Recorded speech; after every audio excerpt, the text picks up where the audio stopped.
What's up, guys? It's Apple Touch Up for one. Today, Apple announced the new iPhone 4 and the new iOS 4 firmware. Now, this video is just going to be on the pricing and availability and the release dates of all these things, but I will also be making a video additionally on the iPhone 4 new features and the updates that basically are happening to the iPhone.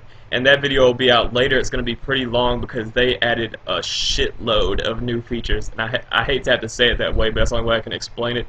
I'm really excited about it, but let me go ahead and break it down to the availability and pricing.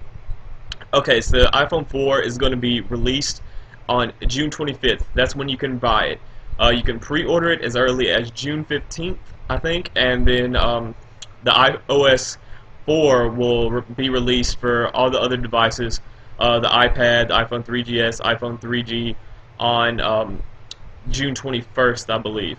So the iPhone 4 is going to be coming out after the firmware release, but that's okay because the iPhone 4 is already going to have the firmware preloaded on it when you buy it.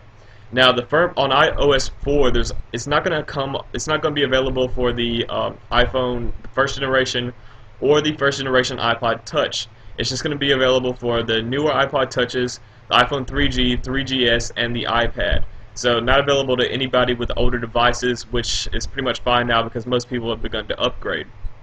Now to the pricing. The iPhone 4 is going to come in two different models. It's going to come in black and white.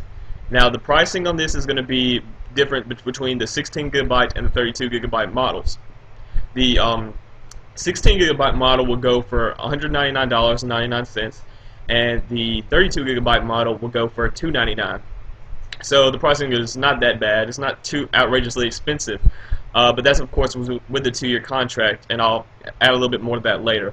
But the price on the iPhone 3GS is going to drop down to $99. So if you still want an iPhone 3GS, which I don't think anybody is going to want after this iPhone drops, because it is absolutely crazy what all they added.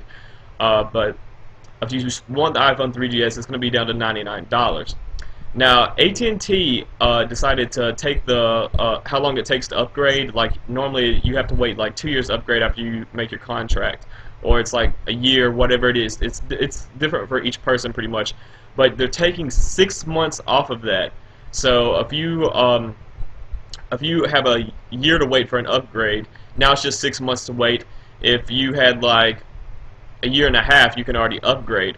So it's going to help people out a lot that want to upgrade. It's pretty generous, I think. But that's all I have for this video. If you want to know the new features and all the new upgrades Apple is adding to the OS 4 and of course to the iPhone 4, then I'll make those videos later, and they'll be linked in the annotations and description. But this is just on the availability and the pricing right now. The video is probably going to be pretty long, so I didn't want to put everything in one video because it would be like 30 minutes pretty much. So that's all I have for you guys in this video. Peace out. Remember to like the video, comment, and subscribe.